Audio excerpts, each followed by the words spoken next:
კი, აბსოლუტურად გეთანხმები მაგ საკითხში. კი. ალბათ მარია. ვაი, მოკაცრე. თამარის როლს ასრულებს ახლა. ალბათ მარიამ. მოგნება. სადაც თქვენ გირჩევნიათ, სადაც უბრალოდ უნდა მოვიხმო. დღევანდელი მომხსენებლები. მოგესალმებით. რა თქმა უნდა, ძალიან მნიშვნელოვანია ეს ღონისძიება, რომელიც დაიგეგმა და ტარდება. ძალიან მოხარული ვარ მე პირადად და თითოეული თქვენგანიც დარწმუნებული ვარ, იმიტომ რომ ამ პანდემიის დროს და პლუს დამატებული ასეთი პოლიტიკური დაძაბულობის პერიოდში ხდება ესეთი მნიშვნელოვანი რამ სახვითი ხელოვნების ისტორიაში და კონკრეტულად ქანდაკების ისტორიაში, რომელიც ერთ-ერთი საფუძველთა საფუძველი და წამყვანი დარგია სახვითი ხელოვნებისა. არ შემიძლია ძალიან დიდი მადლობა არ გადავიხადო ამ ღონისძიების ორგანიზატორების მიმართ, მათ მისამართით და იმ დამფინანსებელი ორგანიზაციების მიმართ, ანუ ქალაქის მერიისა და კულტურის სამინისტროს მიმართ, რომელთაც ესეთი ძალიან დიდი ენთუზიაზმით აიტაცეს ეს წინადადება, რომელიც მათ წარუდგინეს ამ შესანიშნავმა ორგანიზატორებმა.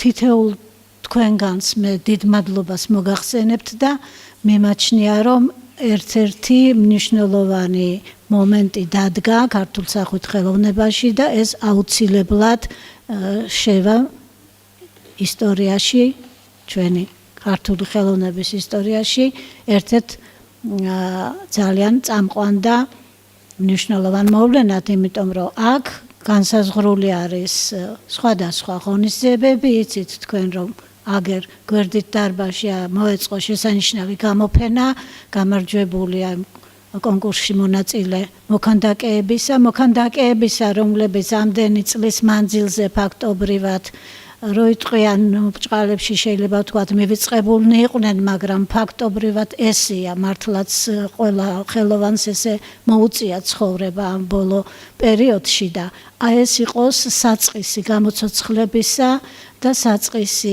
იმ დიდი აღმავლობისა, რასაც ქართული ქანდაკება ნამდვილად იმსახურებს და ასეც იქნება. დიდი მადლობა ყველა დამსწრეს, რომელთაც აი ამ მძიმე დღეებში შეძელით და მობრძანდით აი ამ სამეცნიერო ნაწილისაც და პლუს აი ამ ღონისძიების ყველა პუნქტში გასააზრებლად და დასასწრებად.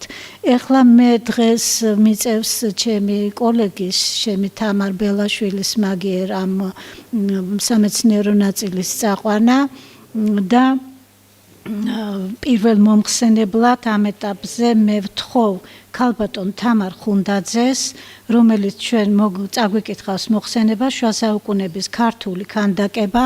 თამარი გახლავთ ხელოვნებათმცოდნეობის დოქტორი, გიორგი ჩუბინაშვილის სახელობის ქართული ხელოვნების ისტორიისა და ძეგლთა დაცვის ეროვნული კვლევითი ცენტრის მთავარი მეცნიერ თანამშრომელი და თბილისის სახელმწიფო სამხატვრო აკადემიის პროფესორი. გთხოვთ ქალბატონო თამარ.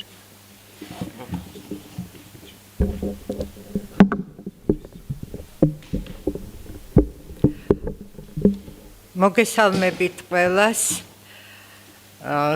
გილოცავთ ამ ღონისძიებას.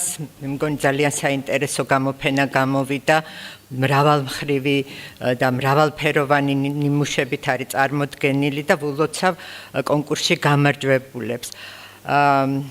მე ჩემი მოხსენება ეხება, როგორც მარინამ მოგახსენათ, შუა საუკუნეების ქართულ ქანდაკებას.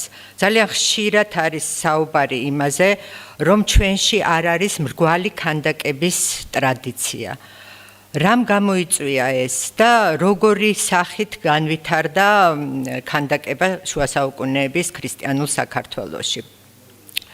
საქართველოში, ისევე როგორც აღმოსავლეთ საქრისტიანოში, ქანდაკება გარკვეული თავისებურებით განვითარდა.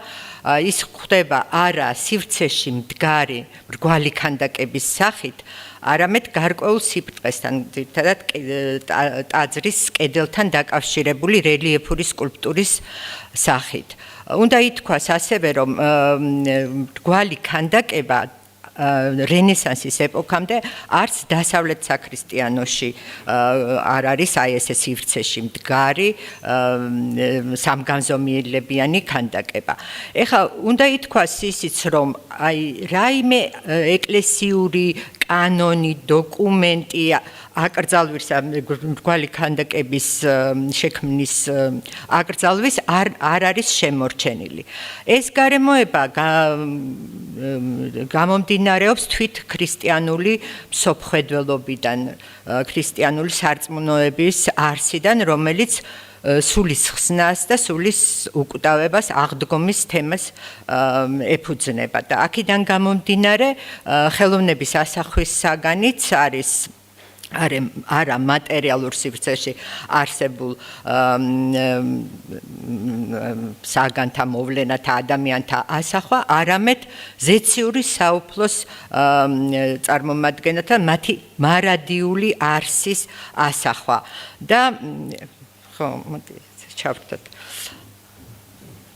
და ამდენად გამოისახება არა ესე იგი კონკრეტული თქვათ ადამიანის ან რაღაც მატერიალური გამოსახულება, არამედ მისი არსი, მისი სულიერება და ამდენად ის დაკავშირებულია კედლის ტაძრის სივრცესთან, მას არ განეშორება და მისგან მოწყვეტილი, მისგან განშორებული აღიქმებოდა კერპად.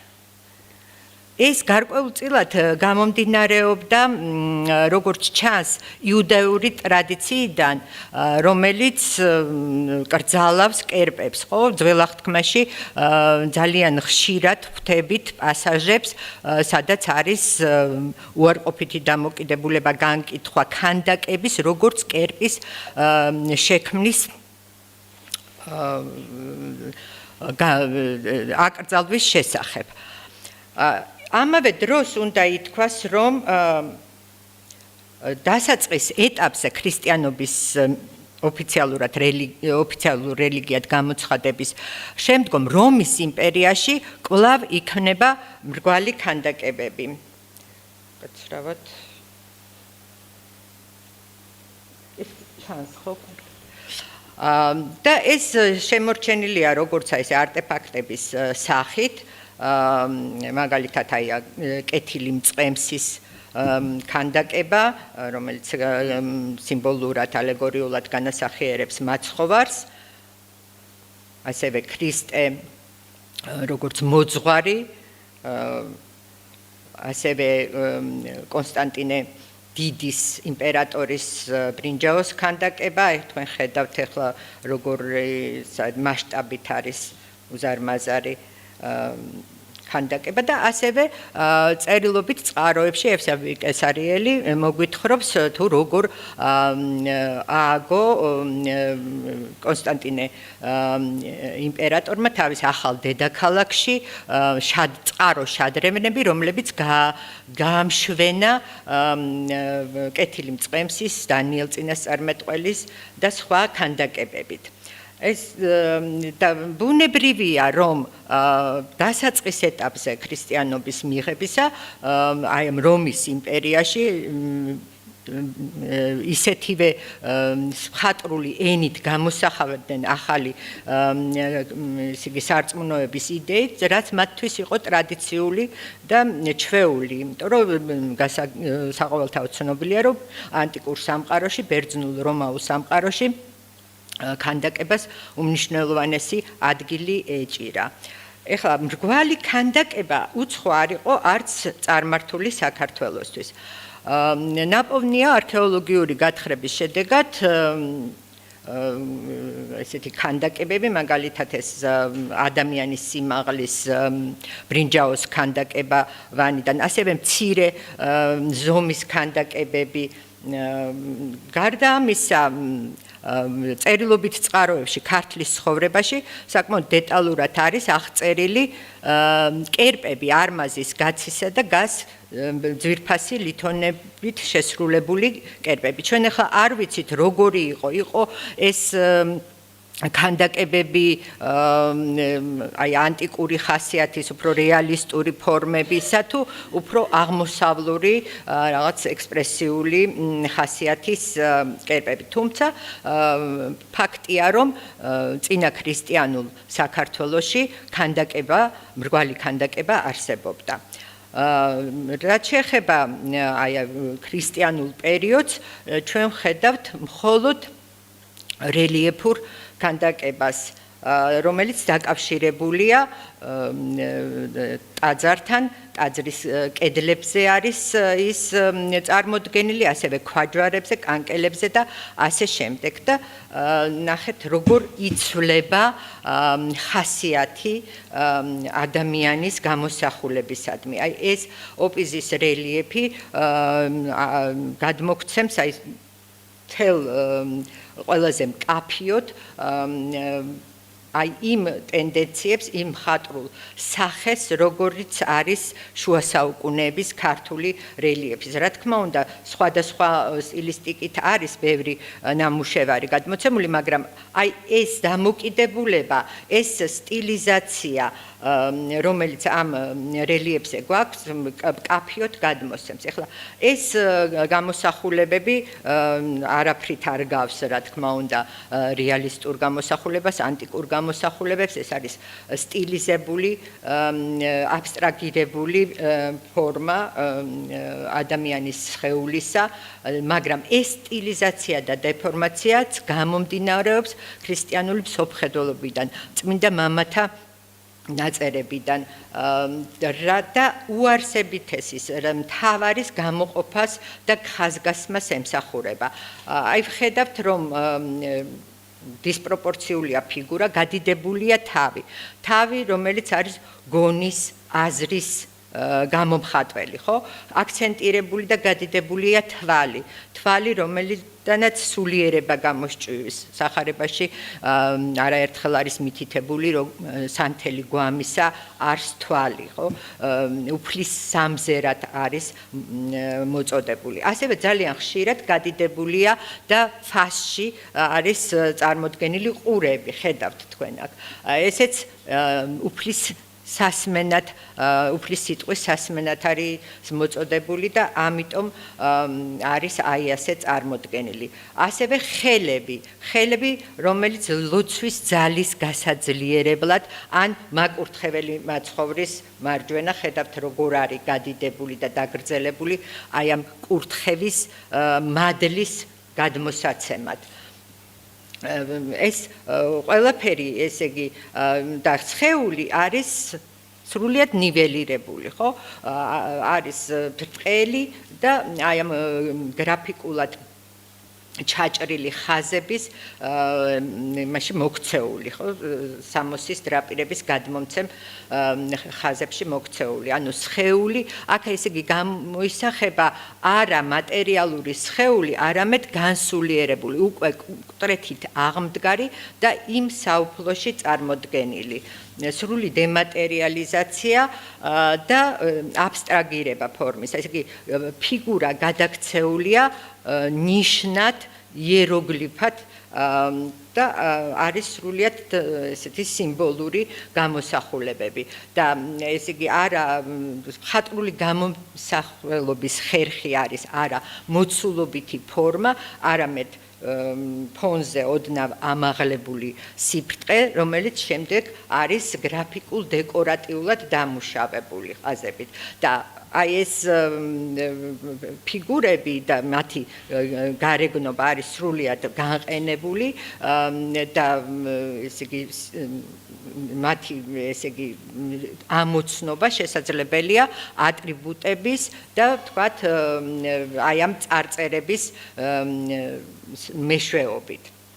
ეხლა შინაარსობრივ მხარეზე იმდენად არ გავამახვილებ ყურადღებას, იმიტომ რომ ძალიან დიდ დროს წაგვართმევს, მაგრამ ამ შემთხვევაში ვიტყვი იმას, რომ აი ამ რელიეფში გარდა იმისა, რომ აი ის მხატვრული ხერხები, ის სოფხედველობა არის ასახული, რაც ზოგადად შუა საუკუნეების ქრისტიანულ ხელოვნებას ახასიათებს, ასევე გადმოცემულია იდეურად ქრისტიანული ხსნის კონცეფცია, სულის ხსნის კონცეფცია, მეფე აშოტ კურაპალატი ტაძრით ხელში წარმოდგენილია უფლის წინაშე, უფალი, რომელიც მას აკურთხებს და მისი სულის მეოხად წარმოდგენილია დავით წინასწარმეტყველი, რომელიც ბედრებით, აი გადიდებული ხელებით არის წარმოდგენილი მისი სულის მეოხად. ეხლა აი ეს ესეთი ზოგადი მაგალითი მოვიყვანე, მაგრამ რომ გავყვეთ ქრონოლოგიურად იმას დასაწყის ეტაპზე ქრისტიანული ხელოვნების ძალიან მნიშვნელოვანი იყო აი ადრეულ შუა საუკუნეებში რელიეფური ქანდაკება, ქვის რელიეფური ქანდაკება. ფაქტიურად ქრისტიანული ხელოვნების პირველი სახვითი ხატები სწორედ რელიეფურმა სკულპტურამ შემოგვინახა.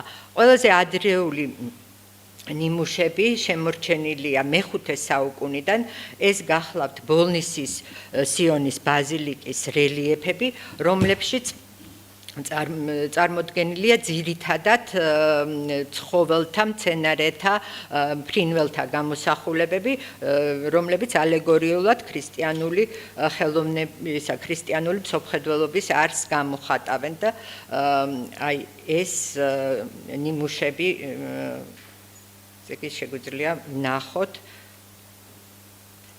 როგორია ახლა მხატვრული გამომსახველობა ამ პირველ ეტაპზე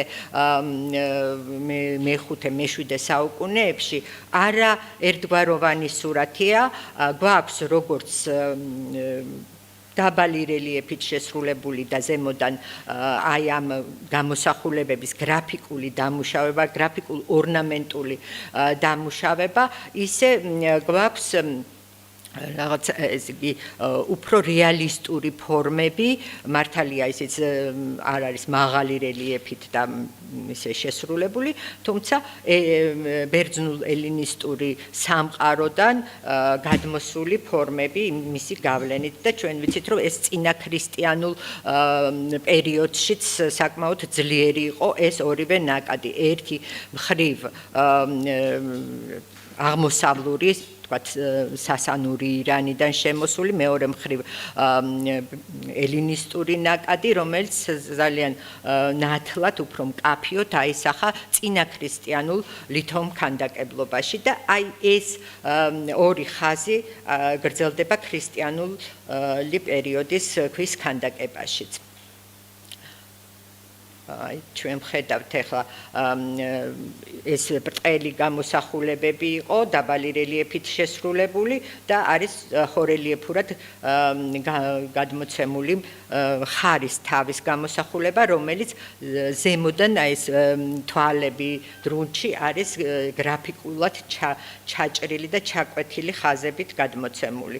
აი მსგავსი გამოსახულება გვაქვს სვეტი ცხოვლის აღმოსავლეთ ფასადზე ორი ხარის გამოსახულება, რომელიც ითვლება, რომ მეხუთე საუკუნის ვახტანგ გორგასლისეული ეკლესიიდან არის შემორჩენილი და აქაც ჩვენ ვხედავთ საკმაოდ ამოწეულ ფორმას, რომელიც შემდგომ არის გრაფიკულად, ასე ვთქვათ, დამუშავებული.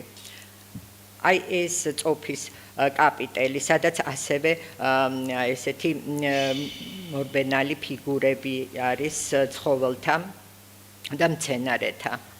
აი ესეთი სიმბოლურ ალეგორიული სახეები, რომლებიც ძირითადად გადმოგვცემენ აი მორწმუნის სულების გამოხატულებას, რომელსაც გადმოგვცემს შველი, ირემი, ჩიტები. აი აქ მაგალითად აკვანების ეკლესიის რელიეფზე მოცემულია განედლებული ჯვარი ყურძნის მტევნებით, რომელსაც შეექცევიან ჩიტები. ეს პირდაპირ მითითება ევქარისტიაზე ზიარება და როგორი პლასტიკა არის, როგორი სტილიზაცია არის, ესე იგი განსხვავებულად არის გადმოცემული. ეს ატენის სიონის ირმები წყაროსთან, ესეც იგივე თემატიკას გადმოგვცემს, ესე იგი წყაროს დაწაფებული ირმები, ანუ ეს ქრისტიანული სულების ზიარებას გადმოგვცემს და როგორი პლასტიკა, მიუხედავად იმისა, რომ დაბალი რელიეფით არის შესრულებული, აი ეს სილუეტური ნახატი ზუსტად გადმოგვცემს ირმის რეალურ პლასტიკას. ასევე ატენის სიონში ხედავთ აი ეს ცოტა განსხვავებული პლასტიკით, თუმცა ასევე ესეთი შედარებით უფრო რეალისტურად გადმოცემულ, ეხლა რეალისტურიც ისეთი სიტყვაა, ხო? მაგრამ ჩვენ ვნახავთ ეხლა ისეთ სტილიზაციას და ისეთ აბსტრაგირებას ფორმის, რომ მასთან შედარებით ეს ნამდვილად რაღაც ესეთი ანტიკურ რემინისცენციებს შეიცავს, აი ნადირობის სცენა, რომელიც გადმოგვცემს ეს ხედავთ ამ ცხენს გაჭენებულ მხედარს და ირმებს. აი ასეთი თავმობრუნებული ცხოველთა გამოსახულებები, ნიამორის გამოსახულება, რომელიც მცირე ზომის არის და საკმაოდ დიდ კაპიტელზეა წარმოდგენილი, რომელიც ნამდვილად მოგვაგონებს წინაქრისტიანული ხანის ლითონზე გრავირებულ ქართულ ნიმუშებს, აი ბრინჯაოს ბალთებს და ასე შემდეგ. ასევე საინტერესოა ის ერთი ჯგუფი რელიეფებისა, სადაც აი ფორმის ამგვარი აბსტრაგირებაა, ხედავთ აი ანგელოზის ფიგურებს, მე მგონი კარგად ჩანს, ან თუნდაც მეორე, როგორ არის ფორმა სტილიზებული და აბსტრაგირებული. ამავე დროს უკიდურესად, ესე იგი, სტილიზებულია და ამავე დროს არის ოდნავ ამაღლებული ფონზე და გრაფიკულად დამუშავებული. ესე იგი, აქ მჟღავდება არა ქანდაკებრივი მიდგომა, არამედ გრაფიკული მიდგომა.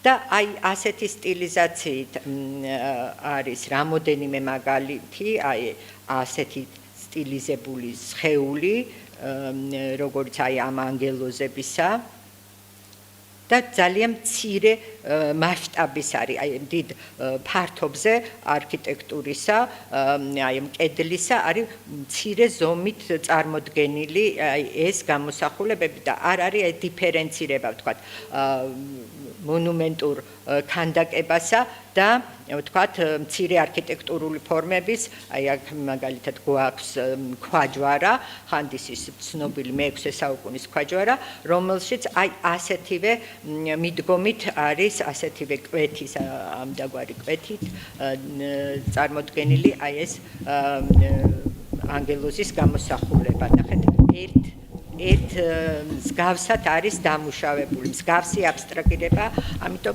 შესაძლებელია აი ამ ქვემო ქართლის რეგიონში იყო რაღაც სახელოსნო ქვაზე კვეთის სახელოსნო, რომელიც მსგავსი სტილიზაციით, მსგავსი სტილისტიკით ქმნიდა რელიეფებს. აი სრულიად განსხვავებულია ცხეთის ჯვრის იგივე თემაზე შესრულებული აი ანგელოზების მიერ ჯვრის ამაღლება, სადაც ხედავთ უკვე ზომაში გაზრდილ ფიგურებს, მაღალი რელიეფით შესრულებულს, ჰორელიეფურად ამოწეულია და აი ეს სხეულის ფორმებიც უფრო მეტად შეესატყვისება და მსგავსია რეალური ფორმებისა. ცხეთის ჯვარში აი პირველად ჩნდება მონუმენტური არქიტექტურული სკულპტურა, სადაც აი ეს რელიეფური გამოსახულების ზომა, მასშტაბი სრულად შეესატყვისება არქიტექტურის მასშტაბს.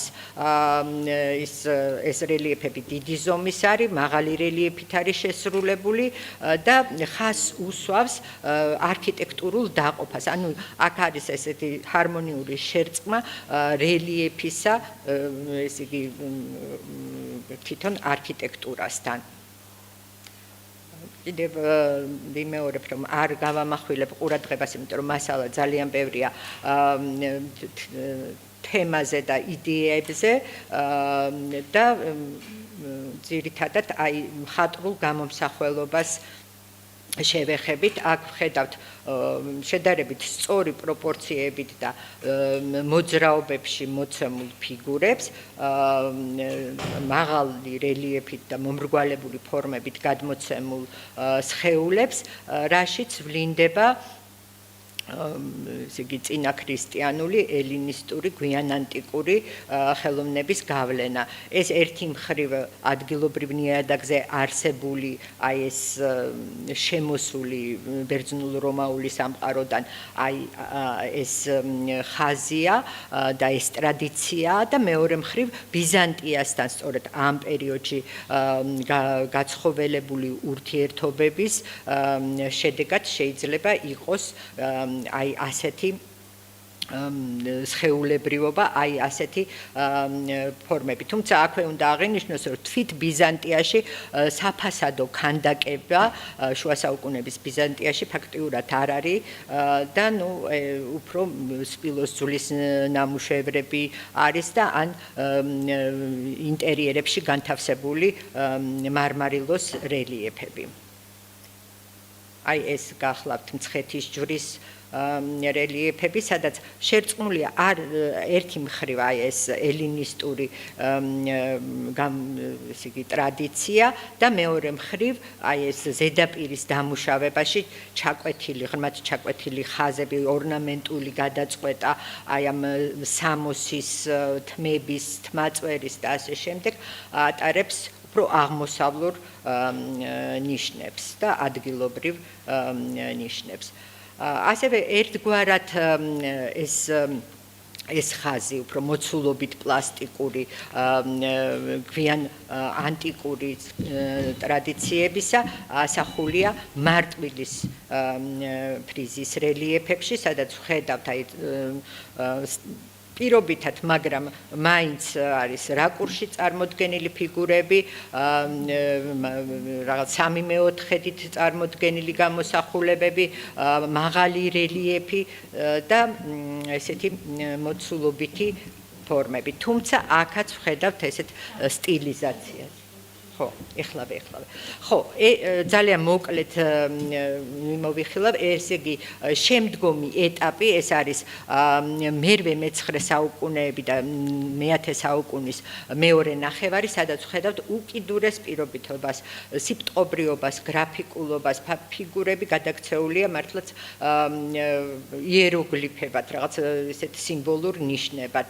აი აქ ეს ხაზი არის და საერთოდ ვერ ვხედავთ აი ესეთ მოცულობით და ესეთ ელინისტურ ფორმებს. შესაძლებელია ეს გამოწვეული ყოფილიყო ერთი მხრივ არაბთა ბატონობით და ისლამური ერთგვარი გავლენა, თუმცა ფორმებში არანაირი გავლენა არ არის, უბრალოდ ისლამში არ არის გამოსახულება და ამდენად შესაძლებელია გარკვეული გავლენა ამანაც გამოიწვია და მეორე მხრივ ბიზანტიაში ხატმებრძოლეობით, რომელიც ასევე უარყოფდა ყოველგვარ გამოსახულებას, წმინდანთა გამოსახულებას საეკლესიო ხელოვნებაში. აი ხედავთ აი ესეთი უკიდურესი პირობითობით გადმოცემული ფორმები, სიბრტყობრიობა, გრაფიკულობა, ფორმის აბსტრაგირება და აი ეს მერვე მე-9 მე-10 საუკუნეში გრძელდება აი ეს ტენდენცია. მე-10 საუკუნეში ასევე საინტერესოა, რომ მეორე ნახევრიდან ჩდება ზოგიერთ რელიეფში ოდნავი ინტერესი მოცულობითი ფორმისადმი, რეალისტური გამოსახულებისადმი და თქვათ აი აქ ვალეს ტაძარში არის როგორც აი ესეთი შედარებით მოცულობითი და რეალისტური ფორმები, ისე სიბრტყობრივი. აი აქ ხედავთ ცხენების, ანუ წმინდა მხედრების ფიგურებია დაზიანებული და ერთიც მინდა ვთქვა, რომ აი ეკლესიაზე მოთავსებული აი ეს რელიეფები, ამოკვეთილი რელიეფები ძირითადად კარ-სარკმელთა თავზე იკვეთება და აი ამ მნიშვნელოვან ადგილებს სიმბოლური საეკლესიო არქიტექტურისთვის მნიშვნელოვან ადგილებს უსვავს ხაზს. აი აქ პორტალზე, აი აქ საკურთხევლის სარკმელზე ხდება ისეთ არქიტექტურულ დეტალებზე, როგორიც არის აი აქ ტრომპები და ერთი კიდევ დამახასიათებელი თვისება, თუმცა ბევრგან არ შემოგჩენილა, ეს არის პოლიქრომია. ესე იგი დაფერვა რელიეფური გამოსახულებებისა საღებავით. აი აქ ეს არის ჯოისუბნის რაჭაში მდებარე ეკლესიის რელიეფები, სადაც ჩვენ ვხედავთ ერთი მხრივ წითელი სინგურის ფენას, შარავანდები არის აური პიგმენტით დაფარული და იქვე მოიპოვება ურავის საფადოში და არ ვიცი ახლა ჩანს თუ არა აქ არის მომწვანო ტონის ფენაც დადებული. აი აქ კანკელის ფილაზე კარგად არის შემორჩენილი. როგორც თქვი, აი მე-10 საუკუნის მეორე ნახევრიდან იწყება გარკვეული აი იმ რელიეფებთან შედარებით, რომელიც მერვე მე-9 საუკუნის და მე-10 საუკუნის პირველ ნახევარში იყო, სადაც სრულიად ბრტყელი ზედაპირია, რომელიც გრაფიკულად არის დამუშავებული, მოცულობითი ფორმების და ოდნავი აი ამ სივრცის და სიღრმის, ну სივრცის, რა თქმა უნდა, ბრჭყალებში გადმოცემა, თუმცა აი ეს დისპროპორცია ზოგიერთ რელიეფში შენარჩუნებულია.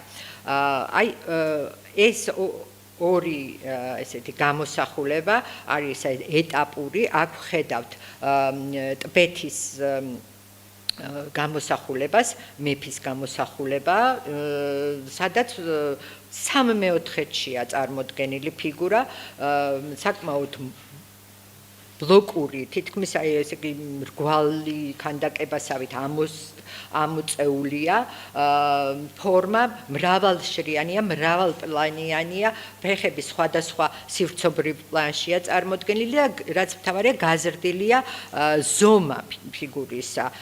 ეს არის 1 და 20 სანტიმეტრი დაახლოებით და ეს ოშკის რელიეფი ეს გახლავთ თითქმის ადამიანის სიმაღლე 1.5 არის და ვხედავთ რომ პროპორციებიც უფრო ესე იგი ესე იგი ბუნებრივ პროპორციებთან არის მიახლოებული.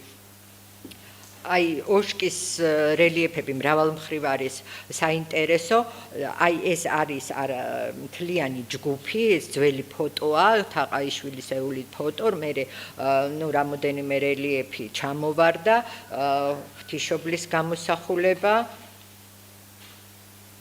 და დარჩენილია მხოლოდ 3 გამოსახულება. ადამიანის სიმაღლის არის მაღალი რელიეფით შესრულებული, თუმცა ზედაპირი მაინც შებრტყელებულია. იმდენად გამოსულია, რომ შეიძლება აი მხარის მასში ესეთი სივრცეა მოცილებულია კედელს და სივრცეში არის გამონაკვთული. ესე იგი, თითქმის აი ესე იგი მრგვალ ქანდაკებისკენ მიდის აი ამ პერიოდში, ეს არის მე-10 საუკუნის 60-იანი წლები. აი ეს გამოსახულებებიც, ну, აქ ანგელოზთა რელიეფებია, არწივის გამოსახულება, ეს ოშკშია და ასევე ტაოკლარჯეთში ხახულში ვხედავთ კიდევ არწივის ფაქტიურად მრგვალ ქანდაკებას, რომელიც მხოლოდ უკანა მხარით არის ფონზე მიბჯენილი. აი ეს კლავ ოშკია, სადაც არის სვეტი და აი ამ სვეტის მოტეხილი თავი, რომელიც საკმაოდ მაღალი რელიეფით არის შესრულებული და თითქმის მრგვალ ქანდაკებას უახლოვდება.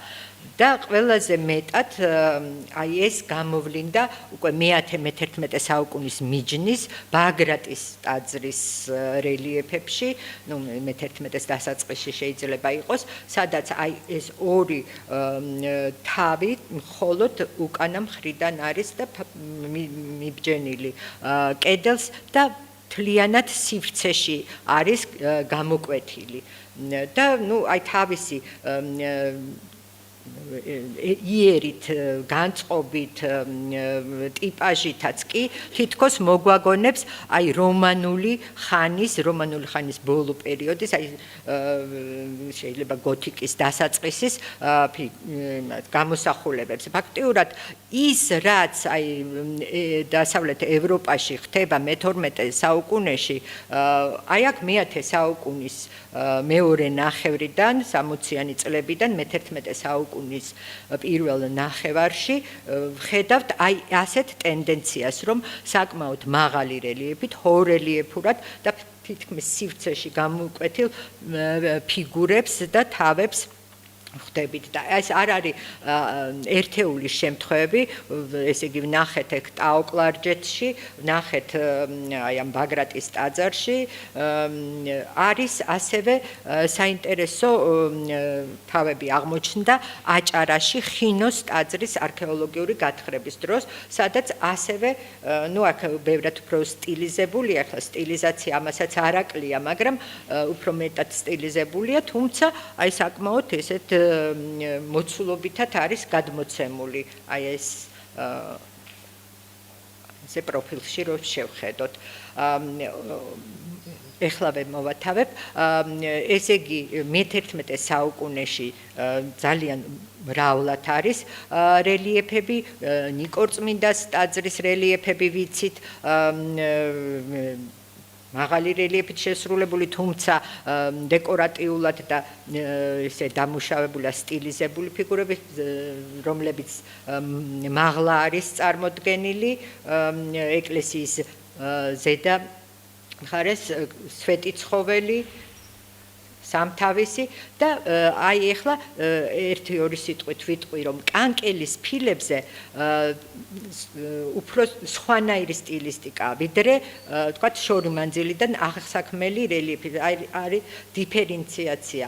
აი აქ ხედავთ დაინტერესებას შიშველის სხეულისადმი, ხო, შიომღვიმის კანკელი მე-11 საუკუნის. ხედავთ, რომ სწორი პროპორციით არის, აი ეს დრაპირებაც რაღაცნაირად მიყვება სხეულის ფორმებს და მეორე ფილაზე ესეთ შიომღვიმის უკვე პეიზაჟის რაღაც ელემენტები ჩნდება, ხე ჩნდება, შიომღვიმელი, რომელიც აი მღვიმეშია, თითქოს სიღრმეში წარმოდგენილი და ასე შემდეგ. აი ხოვლეს კანკელში, როდესაც ხედავთ როგორი მოძრაობაა რა, რაღაც აი ესეთი ერთგვარად თითქოს ესეთი რენესანსული მომენტები ჩნდება რა, სწორი პროპორციები, მოძრაობები, რაღაც დახვეწილი ფიგურები. მაგრამ აი ამის შემდეგ აი ამ დონემდე მივიდა თავისი ბუნებრივი განვითარებით ქართული რელიეფური სკულპტურა, ისე რომ თითქმის გვალქანდაკებამდე მიდის და მე-11 საუკუნის შუა ხანებიდან თითქოს წყდება ყველაფერი და ფაქტიურად აი ეს ხაზი აღარ განვითარებულა. თვითონ რელიეფური გამოსახულებები ძალიან იშვიათია ტაძართა ფასადებზე, რამ გამოიწვია ეს, რა მოვლენა იყო, ან რა ეს აუხსნელია ჯერჯერობით. ერთი შეიძლება ვთქვათ, რომ ამ პერიოდში ძალიან ესე განვითარდა კედლის მხატვრობა, გავრცელდა და უფრო მეტი აქცენტი ამაზე გამოვიდა. ხდება ამ პერიოდში რაღაცა მოვლენები, თუნდაც ის, რომ ეკლესია გაიყო 1054 წელს კათოლიკურ და მართლმადიდებლად, ესე იგი დასავლეთ ლათინით, ესე იგი ეკლესია და აღმოსავლური ბიზანტიური ეკლესია, ეს კონსტანტინოპოლური გაითიშა. შეიძლება რაღაც ამასთან ყოფილიყო დაკავშირებული. ასეა თუ ისე, აი ეს განვითარება წყდება და შემდეგ, აი თუნდაც კანკელებში ხედავთ როგორი უფრო სტილიზებული ფორმებია, უფრო მეტად ორნამენტული ნახატი იკავებს ადგილს და ეს ფიგურული რელიეფი იკარგება ამ ორნამენტში, თუნდაც აგერ მე-12-მე-13 საუკუნის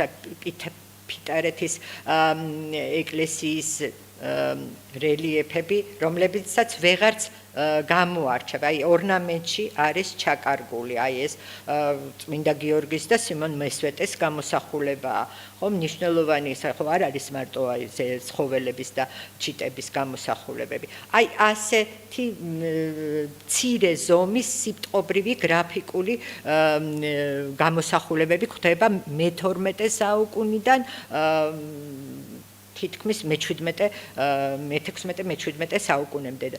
ხოლო მე-17 საუკუნეში ერთგვარი აღორძინება ხდება თითქოს რელიეფური ესეთი არქიტექტურული სკულპტურისა. ამის მაგალითია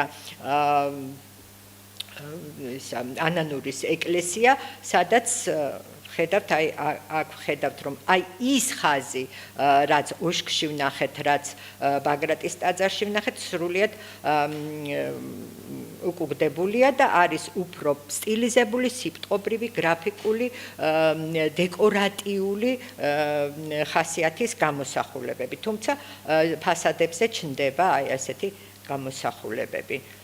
და ნუ აი ასეთი სტილიზებული ფიგურები და შეიძლება იყოს ასევე ნუ რაღაც ცოტა მოცულობითად გადმოცემული, ეს თბილისის სიონია და აი ამით დავამთავრებ, თორე ძალიან გადავაჭარბე დროს. დიდი მადლობა. ქალბატონო თამარ, დიდი მადლობა. დიდი მადლობა. მადლობა დამძრეს საზოგადოებას, ორიოდე სიტყვით ქალბატონო მარიამ. დიახ, რა თქმა უნდა, გთხოვთ ბატონო ლევან. ესე იგი, ჩვენი კონფერენცია არის ექსპერიმენტი, იმიტომ რომ ამდენი ხანი არ ჩატარებულა შესაბამისი ამის გავსი ღონისძიება. მადლობას მოგახსენებთ ყველას, რომ მოისმინეთ ქალბატონი თამარის სიტყვა. აი ბატონი ვახტანგი გადიოდა და მითხრა, რომ იცი რა მითხრა, რომ ჯობდაო რომ თანამედროვე იმაზე გესაუბრათ და მე ვიცი რომ ბატონ სამსონს აქვს სწორედ ანალიზი დღევანდელი გამოფენის. მაგრამ მე მინდა ვთქვა ძალიან მნიშვნელოვანია ის რომ აი ამ ყველაფრის შეხედვა და კიდე ერთხელ გააზრება ჩვენთვის არის აი ახალგაზრდებს მიმართა ჩვენთვის არის ძალიან მნიშვნელოვანი იმიტომ რომ დღევანდელ დღეს როდესაც ჩვენ ვცდილობთ შევქმნათ ახალი ქართული ქანდაკება ჩვენ კარგად უნდა გავიგოთ საიდან მოვდივართ და რას ვაკეთებდით მანამდე და რისთვის ვაკეთებდით. თუმცა ამისთვის ლექციაზე ჯდომა რა თქმა უნდა არ არის საჭირო და სხვანაირი გააზრება შეიძლება ამ ყველაფრის. ცოტა რომ გამოცოცხლდეთ არ იფიქროთ რომ თქვენ რაღაცნაირად გაკრიტიკებთ, ცოტა რომ გამოცოცხლდეთ სანამ ბატონი სამსონი გააკეთებს თავის მოხსენებას, გთავაზობთ რამოდენიმე სიტყვით შევეხმიანოთ ვახტანგ დავითაიას გამოსვლას, რომელმაც დააყენა საკითხები მერიის წარმომადგენლის ამ შემთხვევაში ბატონი ანდრია ბასილაიას წინაშე. თუ გააქვთ რამოდენიმე სიტყვა ბატონო ჯუმბერ თქვენ ან ვისაც გნებავთ კიდე თუ გაქვთ სათქმელი იმ აქტუალურ პრობლემებთან დაკავშირებით, რომ არ დაგვავიწყდეს რისთვის არის დღევანდელი დღე და ხვალინდელი დღე ჩვენი კონფერენციები რას ეძღვნება რა. ხო არ მიკროფონს მოგცემ. თუ გინდა იყავით, თუ გინდა ამოდი. მოდი. ცოტა რომ მოხდი გავაცოცხლოთ ენერგიული ჯუმბერჯიქია, რომელიც ნამუშევრებსაც ყოველთვის აი ესეთი ცეცხლოვანი მოხდი აქვს.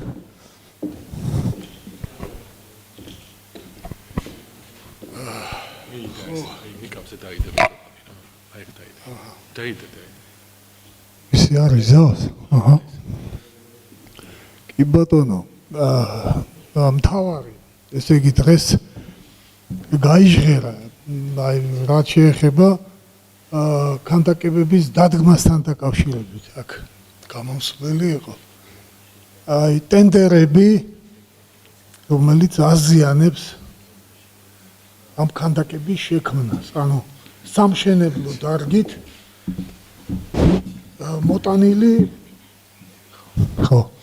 მოტანილი აი კონკურსი ტარდება, მაგრამ ტენდერს აცხადებენ და იკარგება ავტორის დამოკიდებულება ამ თემასთან.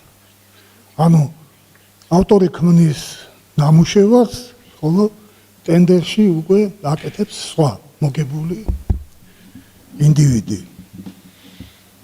რაც შეეხება ქანდაკების დადგმას იდგმება ქანდაკება რა თქმა უნდა პროექტით, ხოლო ხედავთ რომ ამ დადგმულ ქანდაკებას უკვე ეხება რაღაცა ტალღა, ანუ წარმოიდგინეთ, დაიდგა ქანდაკება. ხოლო შემდეგ რამდენიმე ხანში ტენდერში მოგებული რაღაც ორგანიზაცია ან ინდივიდი ახორციელებს უკვე ამ დადგმული ქანდაკების რეკონსტრუქციას. ჩემს მაგალითზე მოგახსენებთ პარლამენტის სკვერში, ანუ უკანა მხარეს დაიდგა მარჯორ და ოლივერ უოლტროპების ქანდაკება. იქ იყო თემა გახსნილი ასე, თქვათ 100 წლის უკანდელი ბილიკი, რომელზეც მოვათავსეს ქანდაკებები. ამას წინათ ხვდები, რომ ეს შეცვლილია, კვარცხლბეკი აბსოლუტურად მარმარილოსში შექმნილი და ჩემი გადაწყვეტილებით იქ იყო ქვაფენილი იმ ეპოქის, ასე ვთქვათ, რომელიც მიემართებოდა რაღაც მიმართულებით მთაწმინდის პლატოსკენ. ეს აბსოლუტურად შეცვლილი. ანალოგიური შემთხვევა მოხდა ვაცლავ ჰაველის ქანდაკებასთან დაკავშირებით. იქაც კომპოზიცია აბსოლუტურად შეიცვალა. სკვერის ტენდერთან დაკავშირებით მოიგო რაღაც ორგანიზაციამ. შეიცვალა აბსოლუტურად კომპოზიცია და სახეცვლილი ქანდაკება მივიღეთ. ანუ იქაც ესეთი რაღაცა კომპოზიცია, ბილიკია და რაღაცა მიმართულებაში იმ კომპოზიციას ქონდა ასეთი და ეს ხის კომპოზიცია, ამით თავდებოდა და ეს ბილიკი საერთოდ წაიშალა, უამრავი, ყველაფერი წაიშალა, ანუ ნაფიქრი, რასაც ფიქრობს ავტორი, ეს ყველაფერი იცვლება და მივიღებთ სულს ვარავას, ვიღებთ სულს ვარავას. ასე რომ გარდა ამისა, მესამე ასევე ჩემ ნამუშევრიდან გამომდინარე, იმიტომ მე თვალნათლივ დავინახე, რომ ბარბაროსული დამოკიდებულება ამ ყველაფერთან. შეიქმნა დანტეს ქანდაკება, ამ ქანდაკებას გაუკეთეთ, ანუ პარკინგია მოწყობილი დანტეს ქანდაკების წინ. გაკეთდა კომპოზიცია, არქიტექტორებმა დაამუშავეს ეს პროექტი და ვერაფრით ვერ მივაღწიეთ მერიაში, რომ განხორციელდეს ეს პროექტი. თავისი ინფრასტრუქტურით. რატომ უნდა უწევდეს მოქანდაკეს ესე გაუთავებელი ბრძოლა აი ამ ყველაფერთან. ეს არის დასახვეწი, ეს არის მოსაფიქრებელი. რატომ უნდა უწევდეს? ბატონმა ვახტანგმა ილაპარაკა. ესე იგი აბსოლუტურად იგნორირებული. როგორმე ჩვენ უნდა დავამყაროთ კონტაქტი ამ ხალხთან და გაიზიარონ ჩვენი წუხილება. გვიწევს ყოველდღიური მისვლა თან მიღება ძალიან ძნელია, ეს აუღებელი ციხესიმაგრე. აი ამაზე უნდა რაღაცნაირად ვიმსჯელოთ და მე მგონი ეს დასაფიქრებელია. ჯუმბერ, დიდი მადლობა. მინდა ვთქვა ორი სიტყვა მაგასთან დაკავშირებით, რაც ბატონო ჯუმბერმა განაცხადა. ესე იგი, აქ იკვეთება რა. მაგალითად, პრობლემას ავტორო უფლებების ადამიანს ჰქონდა ჩაფიქრებული კონკრეტული კონცეფციის განხორციელება, განახორციელა, მიეცა დაკვეთა, შეიქმნა რაღაცა კომპოზიცია, რომელიც ვოლუნტარისტულად ვიღაცა ამ შემთხვევაში სახელი და გვარი აბსოლუტურად უცნობია დიზაინერმა, რომელიც კეთილმოწყობის სამსახურის რა პატარა დაგეგმარებებს აკეთებს, შეცვალა მაღალბიუჯეტიანი ქალაქისთვის, მაღალბიუჯეტიანი მხატვრული ღირებულების მქონე ობიექტის შინაარსი. აი აბსოლუტური სისულელეა რა, არა მარტო იქით მოქანდაკეების კუთხიდან კი არ არის სისულელე. გადასახადის გადამხდელების კუთხიდან სისულელეა, ანუ ჩვენ შევაგროვეთ ფული, ბიუჯეტში შევიდა თანხები და ბიუჯეტიდან დაფინანსდა რაღაცა, რაც გადაწყვიტა ქალაქმა რომ უნდა დამდგარიყო და არავის საკამათო არ იყო რომ ვორდროპების ძეგლი უნდა ყოფილიყო თბილისში ბატონ ჯუმბერს მიეცა დაკვეთა მან გაიაზრა შექმნა მხატვრული ღირებულების ნიმუში და ვიღაცამ რომელიც სახელი და გვარიც არ არის ცნობილი და არანაირი განზრახვა მის ქმედებაში არ იყო უბრალოდ შეცვალა ჩვენ მიერ დაფინანსებული მხატვრული კომპოზიცია. აი ეს არის პრობლემა. ის კი არ არის პრობლემა, რომ ჩვენ პატივს არ ვცემთ და რაღაც. საერთოდ არანაირი რეგულაცია არ არსებობს იმასთან დაკავშირებით, როგორ ხორციელდება ქანდაკების დადგმა, რა შინაარსი აქვს ამ ქანდაკებებს, ვინ იცავს ამას, საავტორო უფლებებს ვინ იცავს, როგორი მონიტორინგი ხორციელდება კონკურსში გამარჯვებული ნამუშევრის განხორციელებასთან დაკავშირებით და ასე შემდეგ. ამ ყველა პრობლემაზე ჩვენს ასე ვთქვათ კონფერენციაზე დაგეგმილია საუბარი. ხვალ გავაფორმებთ ორ მემორანდუმს ფინანსისტთა ასოციაციასთან და აუდიტორულ კომპანიასთან, რომლებიც ჩვენი ასოციაციის დახმარებით მოქანდაკეებს ხელს შეუწყობენ კონტრაქტების გაფორმებაში. ძალიან რთულია ეხება ჯუმბერის დამეთანხმება და არა მარტო ჯუმბერი, აი ზეზვაც ხა პრობლემების წინაშე დგას ზეზვა ქურდიანი. ძალიან რთულია აკეთო ქანდაკება და ამავე დროს აწარმო ბიუროკრატიული სამუშაო, რომელიც რა თქმა უნდა საჭიროა დოკუმენტაცია შესაქმნელია, მაგრამ მოქანდაკეს არც განათლება აქვს შესაბამისი. არც დრო აქვს, იმიტომ რომ ძალიან რთულ საქმეს აკეთებს ძალიან მცირე ვადებში და არც შესაბამისი ფსიქოემოციური მდგომარეობა, რომ იქ რაღაც ყოველ თეთრზე რაღაც საბუთის მოძებნა შეძლოს, ვიღაცასთან რაღაც ურთიერთობის დამყარება და ასე შემდეგ. ძალიან ბევრი პრობლემა საავტორო უფლებებთან, ძალიან ბევრი პრობლემა არის ფინანსური მხარესთან დაკავშირებით და აი ქალბატონ ხათუნას უნდა რაღაც გითხრას.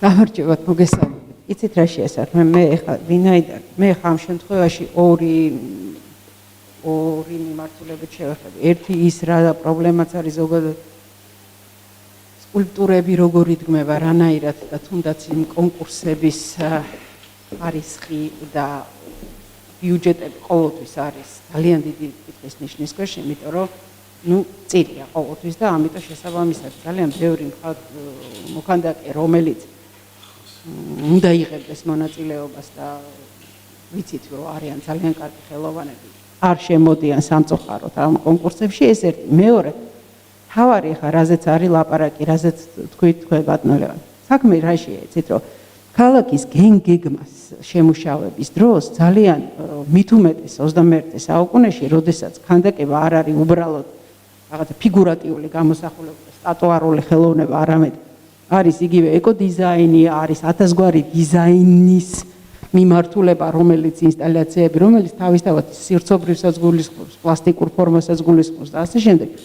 აი ეს თემა, რომ როგორ უნდა იყოს გაფორმებული ქალაქი, ქალაქის განაშენიანების დიდ გეგმაში უნდა ჩაჯდეს. სხვა შემთხვევაში ყოველთვის იქნება ისეთი ეპიზოდები, როგორიც არის თქვენი, მე ორივე თქვენი სკულპტურა ვიცი, იმიტომ რომ იყო სამინისტროს საექსპერტო საბჭოზე გამოტანილი, იგივე ვორდროპებიც ვიცი და ვიცი ვაცლავ ჰაველის ორფიგურიანი კომპოზიცია, მართალია ის ხე არის სადღაც ჩაკარგული და არანაირი განათებაც კი არ არის ისე გაკეთებული, რომ აღიქვა, რომ ეს ორკომპონენტიანი სკულპტურა. მაგრამ ამას არ ექნება არანაირი, აი ეს საუბარს არანაირი აზრი არ ექნება, თუ ქალაქის გეგმასთან ერთად არ მოხდება დაპროექტება პარკებიან, სკულპტურებიან, შენობებიან, ქუჩების და რაიონების განაშენიანებიან. ამიტომ ეს ამნიშნულოვანი, რომ მერე უკვე რეგულაცია, როგორ იქნება თქვა დაცული იგივე ქანდაკება, ან რა კონკურსი იქნება, იმიტომ რომ 1000-ნაირი კონკურსი არსებობს. ეს ტენდერები არის რაღაცა, იცით, აი რუსები რო იტყვენ პალკა დოხკანცა ხო? იმიტომ რომ ერთი არ უნდა იყოს გამჭირვალე და მეორეა, კაცო, ტენდერს რო აცხადებ, არ შეიძლება აი მარტივად გეტყვით, ანიმალისტ რეჟისორს ვერ გადააღებია ბლოკბასტერს. იგივეა, ვიღაცა მუშაობს დეკორატიულ ფორმაში, ვიღაცა მუშაობს მცირე ქანდაკებაში, ვიღაცა მუშაობს მონუმენტურში. ამიტომ მე მგონია, რომ უფრო სწორია იყოს კონკურსი დაკვეთით. კონკრეტულად იყოს ვიღაცა თვითონ შეჯიბრის მომენტიც უფრო ხარისხიანი და უფრო მე მგონია რომ კონკურსები უფრო მაღალი დონის იქნება. არ ვიცი, შეიძლება მე ვცდები. მე ხამას როგორც ხელოვნება ცოდნე ვამბობ და არა როგორც თქვა სამინისტროს წარმომადგენელი და იმ საბჭოში მომუშავე ადამიანი ამ საექსპერტო საბჭოში, იმიტომ რომ ეს კიდე სხვა კანონმდებლობის საკითხია, სხვა რეგულაციების საკითხია. უბრალოდ რაღაცა კონკრეტულად მე არაერთ გზის ვთხოვე მათ ვინც იყო ჩემს საბჭოში, რომ დაეწერათ იდენტიფიკაცია მოეხდინათ იმ პრობლემების, რაც იყო ამ სკულპტურების იგივე შესყიდვების კანონით კონკურსის გამოცხადება, მერე შესრულებულ სამუშაოებზე ტენდერების გამოცხადება, ასე შემდეგ და იქნებ აი ეს ჩამოიწეროს. მოხდეს ზუსტად რას ვითხოვთ, უბრალოდ რას ითხოვენ მოქანდაკეები, რა უნდა შეიცვალოს, ან რაღაცა დამატებითი რაღაცა რეგულაცია შევიდეს არსებულ კანონში, რომ აი ესეთი ნიუანსები, საავტორო უფლებები, თქვა ზოგადი პრინციპები, რომელიც მომდინარეობს რაღაცა მხატვრული ღირებულებისთვის აუცილებელი რომ შენარჩუნებული, ეს ყველაფერი გაკეთდეს კონკრეტულად ქალაქის და მთლიანად საქართველოში თუ კი რომელიმე ქალაქს გააჩნია გენგეგმა, იმ გენგეგმასთან მიმართებაში. მადლობთ ყურადღებას. კი ბატონო, დიდი მადლობა.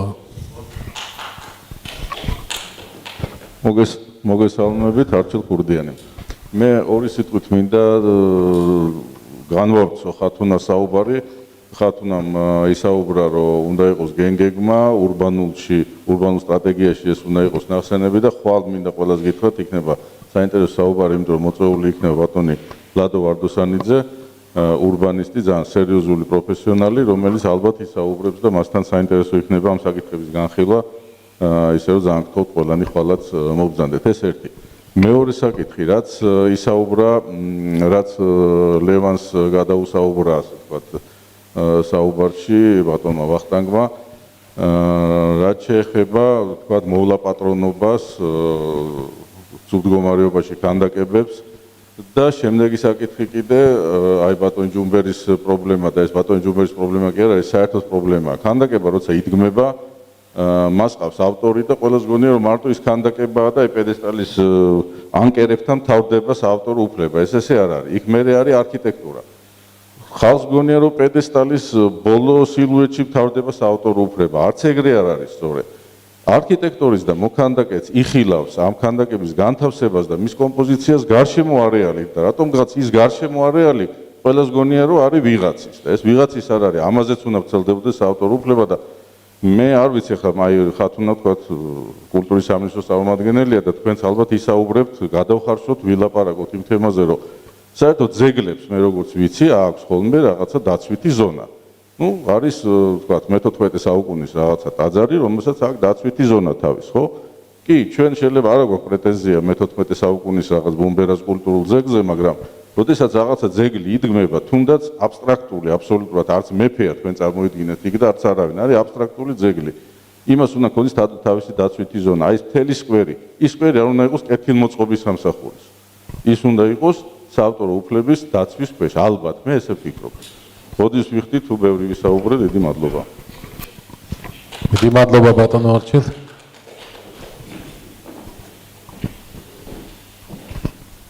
გამარჯობა. გელე ვირდანიშვილი არქიტექტორი. მე ერთადერთი რისი დამატება მინდა, იცით, კომპლექსურად რო შევხედოთ ამ საკითხს, პრობლემა არის რაში, რომ ნებისმიერ საქმეს, როდესაც აკეთებ, არსებობს დამკვეთი და არსებობს შემსრულებლები, ხო? შემსრულებლების ბევრი რაოდენობა წარმოადგენს. ჩვენ შემთხვევაში აი ქანდაკებაზე არის პრობლემა, დამკვეთი არ არსებობს. ანუ მერი არ არის ამ შემთხვევაში დამკვეთი, მერია შემსრულებელი. და მიდგომა არის ესეთი, რომ დამკვეთი თუ არ არსებობს, ის ვერასდროს ვერ მიყვება ბოლომდე პროექტს. ანუ აი ჯუმბერის შემთხვევაშიც, ხო, ინტერესი არ არის, რომ ბოლომდე გაყვეს ვიღაცა და ბოლომდე მიიყვანოს, რომ ეს დასრულდეს. ანუ არსებობს მარტო ჯუმბერი, რომლის ინტერესიცაა ეს, რომ კარგად მოხდეს. სხვა დამკვეთი არ არის. დამკვეთი რეალურად უნდა იყოს საზოგადოება. და აი ეს კავშირი არ არსებობს, ანუ საზოგადოება უნდა რაღაცნაირად უნდა ჩავიგდოთ ხელში, ასე ვთქვათ, საზოგადოებამ ამის მართვა. და აი სხვათა შორის ასოციაციის მთელი არსი ეგ არის რომ შუამავალი გახდეს ამ საზოგადოების რომ აი ეს საქმე ანუ დამკვეთად იქცეს რა სახე იყოს იმის დამკვეთი საზოგადოება რა აი ეს დიდი მადლობა. ეს პრობლემა არ მოიხსნა, არასდროს არ დამთავრდება რა, იმიტომ რომ დამკვეთი არ არსებობს. ამ თემებს ჩვენ აუცილებლად დაუბრუნდებით და ეხლა გავაგრძელოთ დაგეგმილი პროცესი. და მეც ვიტყვი ჩემ აზრს, ზოგადად რაღაცა აცდენები მოხდა სერიოზული. იმიტომ რომ თუნდაც ბატონი მერაბ ბერძენიშვილის ქანდაკება, როდესაც აფეთქდა, არც ავტორი იყო საქმის კურსში და არც მე მგონი არც ერთი მოქალაქე საქართველოსი გარდა რაღაცა ერთპიროვნული გადაწყვეტილებისა. ამიტომ ეს სერიოზული დასაფიქრებელი და სერიოზული შესაძლელია კანონმდებლობაში რაღაცეები. თუნდაც ის რომ გალაქტიონის ძეგლი სად მოექცა, როგორ მოექცა, რა არეალში ცათამბჯენებს შორის აბსოლუტურად აღარ ხდება მისი აღქმა როგორც ქანდაკების, ესეც ფაქტია. იგივე მუსხელიშვილის ქანდაკებაზე, რომელზეც ბატონი ვახტანგმა როგორც აღნიშნა, უამრავი ხერო შემოურგეს გარშემო. ამიტომ ეს კომპლექსური გადასაწყვეტია და მე ვფიქრობ, რომ სწორედ აი ამ დღევანდელი და გუშინდელი როცა დავიწყეთ რა ეს თქვენი შესანიშნავი ფორუმი, ეს საკითხები უნდა მერე ჩამოიწეროს, რაღაც დებულების სახე მიიღოს, რაღაც რეკომენდაციების სახე მიიღოს და უნდა წარედგინოს კულტურის სამინისტროს და მერიას აუცილებლად გასათვალისწინებლად. ისე კი არა რომ მე დავწერე და მერე რაც გინდა მოხდეს. კარგით, ეს უბრალოდ მაპატიეთ, იმიტომ რომ რაღაც ემოციურად არ შემეძლო არ მეთქვა. ეხლა რაც ერთი წუთი კი, ბატონო ხათუნა გისმენთ. ერთ დავამატებ მარტო, აი რაც შეეხება თქვა დამკვეთი რო ახსენავ გელა, ნამდვილად არის სერიოზული პრობლემა, უბრალოდ კომუნიკაციის არარსებობა საერთოდ, თუ როცა საჯარო სივრცეში იდგმება რამე ახალი ფორმა, საზოგადოება ამას იგებს ხოლმე ძალიან გვიან. რეალურად ის ფაქტის წინაშე დგება, რომლისთვისაც არ არის მზად. და რეალურად თვითონ არის დამფინანსებელი და იქნება ძალიან არაეთიკური სიტუაცია ამ თვალსაზრისით. ხა მე თვითონ ყოფილ ვარ ესეთი გაუგებარი სიტუაციების მოწმე, როცა აი ვიღაცა ჟურნალისტი მირეკავს მაგალითად და მეუბნება რომ აი ხა რაღაცა იდგმება და ამაზე რამე ხომ არ იტყვით. მე არ ვიცი არაფერი, ვეკითხები რომ თქვენ ვინ არის ავტორი, ვინ არის თქვა პროექტის ავტორი ზოგადად, იცით ჩვენ არაფერი არ ვიცით, მერიაში ვრეკავთ და არავინ არ გვპასუხობს. აი ეს არის წარმოუდგენელი რაღაცა, იმიტომ რომ საჯარო სივრცეში ვთქვათ ახალი ფორმა იდგმება და საზოგადოებამ ამის შესახებ არ იცის აბსოლუტურად არაფერი. და მე ამას მოყვება ხოლმე კიდევ რაღაცა ისტერიკა და არაჯანმრთელი სიტუაცია. ესეც ალბათ არის კანონმდებლობაში შესატანი, იქ როგორ პროცედურულად როგორ უნდა განხორციელდეს საერთოდ პროექტი საჯარო სივრცეში, რომელიც კერძო საკუთრება არ არის. დიახ, აბსოლუტურად გეთანხმებით და ნამდვილად გააგრძელეთ ჩემი აზრი და მე ვფიქრობ, რომ ეს სიურპრიზები უნდა შეწყდეს, რომ სადღაც უცებ აღმოვაჩენთ, რომ დაუშვათ დავით აღმაშენებლის ქანდაკება აქ იდგა და მერე უცებ სადღაც შარაგზაზე გადგეს. ამას ყველაფერს სჭირდება პროფესიონალებისგან მართვა და ამას უნდა უკვე რაღაცა საკითხი უნდა დაისვას, რომ სახელმწიფომ ცოტა სხვანაირად უნდა სახელმწიფო ხალხის მსახურია, სახელმწიფოს ხელმძღვანელობა ხალხის მსახურია და უნდა მივახვედროთ ამას.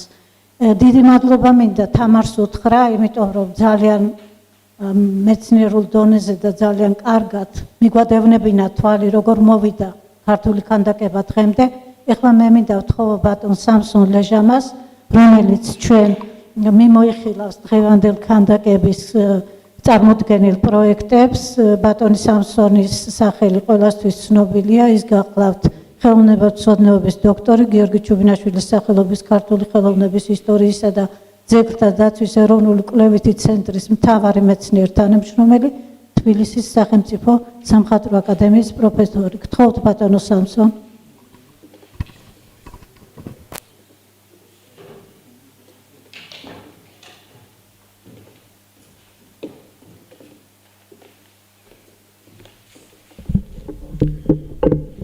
თუ ისმის ხმა კი ბატონო ახლავე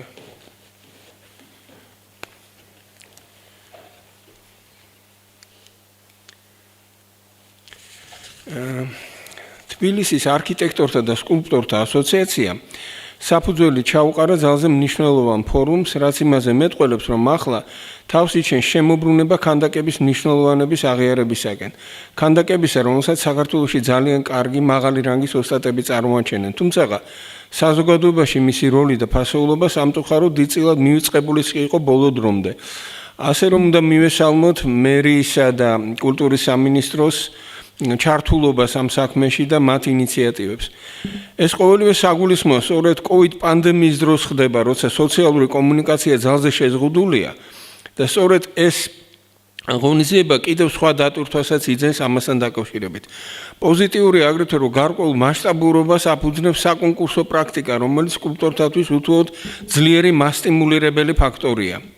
აქვე ისიც უნდა დავძინოთ, რომ თავად ამ საგამოფენო სივრცეში ყოველთვის ვერ მოხერხდა ზოგი საუკეთესოთაგანი ნაწარმოების მოხვედრა.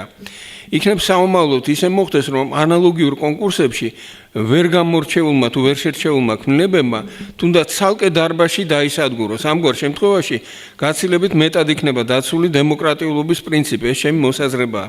ცხადია, სრულიადაც არაა გამორიცხული, რომ საკონკურსო კომისიამ ზოგ შემთხვევაში გარკვეული ცდომილებანი დაუშვას. ასე დროს დაინტერესებულ პირთ მიეცემოდა შესაძლებლობა აი შედარებითი ანალიზის ძით აღექვათ ის მონაპოვრები, რომლებიც დარჩა საკონკურსო სივრცის მიღმა. ეს პრინციპში შესაძლებელია, რასაც ხისრულისათვის სურათისა შეიძლება ჰქონოდა დიდი მნიშვნელობა. ამას გარდა ისიც გასათვალისწინებელია, რომ ექსპონირების დროს სივრცით არტეფაქტებს, თუმცა ეს შესაძლებლობა რაც იყო, აი ამას ვერ გავექცევით, ცხადია. გაცილებით მეტი არ ესაჭიროება სრულფასოვანი აღქმისათვის. განსაკუთრებით ეს ეხება კედელთან თითქმის მიბჯენილ ისეთ ნამუშევრებს, არადა ეს სივრცე მომთხოვნი ნამუშევრებია, რომელნიც ამის შედეგად ცოტა არ იყოს პირდაპირ რითმის იჩაგრება, მათი სრულფასოვანი აღქმა ვერ ხორციელდება. ალბათ არსებობს კიდევ სხვა სამომავლოდ უთუოდ გასათვალისწინებელი ფაქტორები, თუმცა კვლავ ვიმეორებ, რომ ფორუმის გამართვა ჩვენი ენერგია მოდუნებული კულტურისთვის ნამდვილად არსებითი ინიციატივა გახლავთ. მცირე გამოსვლაში გაჭირდება ყოველი ქმნილების ამომწურავი ანალიზი. ალბათ აქ სუბიექტური ფაქტორების გამოიჩენს თავს, მაგრამ მთლიანობაში შევეცდებით თუნდაც ზოგადი მიმოხილვა შემოგთავაზოთ. ამასთანავე ვიმედოვნებ, რომ სხვა მომხსენებლები შეეხებიან იმ ავტორებს ან და იმ პრობლემებს, რომლებსაც სათანადო სიღრმით ალბათ ვერ გავაანალიზებ. მე რეგლამენტის გამო შეზღუდული ვარ ამავე დროს. გავიხსენებ იმ ნამუშევრებს, რომლებიც აქ წარმოდგენილია. თეიმურაზ მაღლაკელიძემ ეგრეთ წოდებული თევზის სახით შემოგთავაზა ტრანსპარანტული რთულზედაპირიანი სიბრტყეები, რომელნიც ქმნის პირობით კონფიგურაციებს, მაგრამ დამაჯერებლად აგებს ამ არსების ხატოვანებას. საყრდენი სილურჯე გარკვეულად წყლის ასოციაციას აღძრავს. თენგიზ აბრამიშვილის ბრძოლაში თითქმის რაპორტული განმეორებანი ამასთანავე მთლიანობის დინამიურ სურათს ქმნის, თუმცა ქვედა ნაწილი უფრო პედესტალურ სტაბილურია პირობითა თუ ვიწვით, ხოლო ზედა გაცილებით რთული ტრაექტორიების შემცველია, რითაც ერთიანობასთან თანხლებით ეფექტური კონტრასტიც მუშაობს. დევი ხმალაძესთან დინამიკა თითქოს ორმიმართულებელია, ერთი მხრივ აღმამდინარი, მეორე მხრივ კი თითქოს და ჩაბრუნებული და ამ ორი სახით სივრცითი. დავით შლაიძის ნიკე. ეს არის პლასტიკურად დამაჯერებელი ქანდაკება, მცირე ჩანაკვეთები, კიდევ მეტად აჩენს მისი პლასტიკური სისავსით მეტყველებას, ოღონდაც ფრთები მათი არასაკმარი ახმადობის გამო სისრულით ვერ ამოწვილი, აჯობებდა ცხადია სხვაგვარი განთავსება ამ ნამუშევრისა, თუმცა კვლავ ვითვალისწინებ, რომ აი რა შესაძლებლობაც არის ჩვენი მასპინძელის, აი ამ ბატონი მერაბ ბერძენიშვილის ცენტრის მუზისა, ამისთვის მხოლოდ მადლობა გვეთქმის, ცხადია. ნუგზარ ბანჯაფარაშვილის მასაის ტომის ბელადი. უაღრესად ხატოვანი ქმნილებაა, გაბედული, ძლიერ სუგესტიური, პირობითობის ხარისხი კულმინაციურია, ხოლო მიზნობრიობა ჩანაფიქრისა მე მგონი ჩინებულად რეალიზებული. ფერიდე მანაგაძე, მის გაზაფხულში ჩვენ ვხედავთ უკიდურესად ჰიპერტროფირებულ შეპირაპირებას, რაც ჩანს ხაზგასმულად სურდა ავტორს. ჭარბდეფორმაციული ზრდადობა ერთი მხრივ და ამავე დროს ყველაზე მდგრადი მცირე მასშტაბიანი ელემენტი საკუთრივ თავის გამოსახულებაში მეორე მხრივ. ნინო თალაკვაძემ მიმართა ერთგვარად დეკონსტრუქციულ მიდგომას, სადაც პლასტიკურ-აპლასტიკურის უწყვეტელობა წარმოაჩინა და მანერისტული ექსპრესია აირჩია თავის მუზაში. თალიკო თოიძის ნაწარმოები კი თავისებურ მიდგომას ავლენს, აქ რამდენადმე შებერილ ფორმათა ზრდადობა უპირისპირდება სათაურში წარმოჩენილ სტატიკას, რაც თავისებურ შიდა დაძაბულობას ქმნის. და აქვე აღსანიშნავია ერთგვარი ანონიმურობის მომენტი. ასევე მინდა შევეხო ზოგიერთ სხვა ნაწარმოებს, მაგალითად იროდიონ გველესიანის ეგვიპტის ხელოვნებასთან გარკვეულად ასოცირებულ ნაწარმოებს, რომელიც თავისებური მაგიზმით გამოირჩევა. თუმცა ეს, რა თქმა უნდა, შორეული მინიშნებაა. რომან გურულის სიცოცხლის ხე. აქ არის თავისებურად საინტერესო მიდგომა, ვინაიდან აქ შეიძლება ითქვას, რომ განსხვავებული, ასე ვთქვათ, არასტერეოტიპული დამოკიდებულება ამ თემისადმი. ამავე დროს მუსიკალურ ინსტრუმენტებთან ასოციაციას თავისებურად აძლიერებს შთაბეჭდილებას. ლევან მუზაშვილის ანალოგია, პორტრეტი საკმაოდ დაძაბული თავისი ექსპრესიით, ფრაგმენტალური დაფერვა განწყობის შესაბამისია ჩემის აზრით. ქურდიანი ზეზვა, გაზაფხული შემოსულა ლენ. აქ ფოთლისა და პეპლის, ასე ვთქვათ, თითქოს ორმაგი კოდირებაა და რაღაც პოლიპერცეფციულობის პრინციპი მუშაობს. ლაშა ხიდაშელი, წრეზე მოსიარულე კონსტრუქციული სივრცეები. ამავე დროს ისინი თავმოყრილია და შეიძლება ითქვას, რომ აი აქ ერთგვარად, ასე ვთქვათ, გარკვეულწილად თითქოს და გადის აი ამ წმინდა წყლის ქანდაკებრივი პრინციპიდან, მაგრამ ეს კონსტრუქციული პერფექტულობა ძალიან მომგებიანად გამოიყურება. გიორგი მათათოვი, სვეტი მატიანე. ეს ჩემთვის ასოცირდება ძველი რომის ხელოვნებასთან, ქრონიკალურ, სწორედ საიმპერატორო ხელოვნებასთან მოგეხსენება, თუმცა რა თქმა უნდა ეს ასოციაცია ძალიან შორეული გახლავთ. მიყვეთ კიდევ ლევან ბარდოსანიძე. ყურადღება მისაპყრობია გრავიტაციულ და ანტიგრავიტაციულ რიტმთა თანამყოფობა მის სილუეტურად მოძრავ ფიგურაში. გივი კიკაძესთან შექმნილია წმინდა ფორმა კონტრფორმის დიალექტიკური ურთიერთშემსწავლვა, თუმცა მთელი კინეტიკა აქ მაინც განსრულებულობის საბეჭდილებას ტოვებს. ლევან გულდედავას ცხენი თავის მხრივ გარკვეულწილად ჩვენებურ მემორიალურ ტრადიციულ ქანდაკებასთანაა შესული დიალოგში. თუნდაც სრულებით თანამედროვეა, სადაც ამასთანავე ავტორი ღიობებით გარღვევასაც ახდენს სივრცეში. ფნილება შეკრულია და მინიმალისტური, ზედაპირზე დატანილი ნიშნები მის დატვირთვას აშკარად აძლიერებს. ახლა მამუკა ცუცქირიძე, ახალგაზრდა მეომრის პორტრეტი, თავის მხრივ აღსანიშნავია ფორმათა სიმკვრივე, სისავსე, პლასტიკური მთლიანობა შეფარული, მაგრამ ღრმა განცდითობა. ეს შთამბეჭდავი ქანდაკებაა, ბადრის ხულუხიას დედაშვილობა. აჩენს მოძრავ სიბრტყებს, რამდენადმე ბრუნვითიც კია, თითქოს და ითხოვს დინამიურ ცვლად აღქმას. არაფასადური ტიპის ქანდაკებაა. ეკატერინე ქოიაბას მდუმარებაში დასათაურებასთან შეპირაპირებული მოუსვენარი ზედაპირი ეტყობა განაზრახი იყო ავტორისა. ამირან ჯანიაშვილის სტორსი ფიქრობს საყურადღებო ნაწარმოები ავტორი ანთროპომორფულ პლასტიკას კარგად ფლობს, წელავს გამძაფრებით და აქვე სივრცე შემღწევობის ეფექტებსაც აყალიბებს. მერაბ დიღმელაშვილის პორტრეტი ზოგარეში სანახევროდ ჩენილი ნაკვთებია, სხვაგან უფრო გამოკვეთილი. ამ ქანდაკებაში რამდენადმე სიურრეალისტური ეფექტი შეიგრძნობა, ნეოსიურრეალიზმი, მოდი ასე დავარქვათ, მასში ღრმა განწყობილება ფორმათა საჩინო პირობასთან არის შეხამებული. ირაკლი გოჩითაშვილის მხედარი. აქ გაცხადებულია დრამატულობა, კარგად მუშაობს ზედაპირის ალაგ ბრუტალური ხაოიანობა, ხოლო ჰორელიოფურობისა და პირველადი სკულპტურულობის ორგანული მყოფობა დამაჯერებელია. მონაკვეთ ფორმებს მეტი ემოციური დატვირთვაც შემოაქვს. ძალიან მაღალი ქანდაკებრივი ღირებულებით გამოირჩევა მარინა ივანიშვილის ტორსი, პლასტიკის სიმკვრივე, ძლიერი ვიტალურობა, იქვე კორექტულობა, ფორმათა მხვედრობის ალაგთა წიბოებად ქცეული ნაკადიანი მეტყველება, ვიტყოდი პირობითად, თვალსაჩინოება თან უწყვეტელობა ფორმისა, ამავე დროს მთლიანობაში შერთულობა ამ ელემენტების ერთობოსტატური, სარწმუნო, მაღალი დონის კულტურის მატარებელი მოქანდაკეა. ელისაბედ ეპიტაშვილის ბურუსი აღიქმება თავისებური ინტროვერტირება. თვალების არის ფორმათა არასრულობაში ჩანს არა პლასტიკის ნაკლულობა, არამედ გარკვეული მიზანი, კერძოდ განწყობის გამამძაფრებლობა. ბექა ჩხაიძის რკინის ხანა ერთი მხრივ სიხისტე შეიცავს, მეორე მხრივ ფორმათა ღიობიანობას, მაგრამ ამჟღავნებს პლასტიკის ერთობილობას, რაც ერთგვარ პოზიტიურ ექსპერიმენტად მოჩანს, თუმცა ამავე დროს კლასიკურ ტრადიციასთან მიმართებების ასოციაციები აშკარად ინიშნება.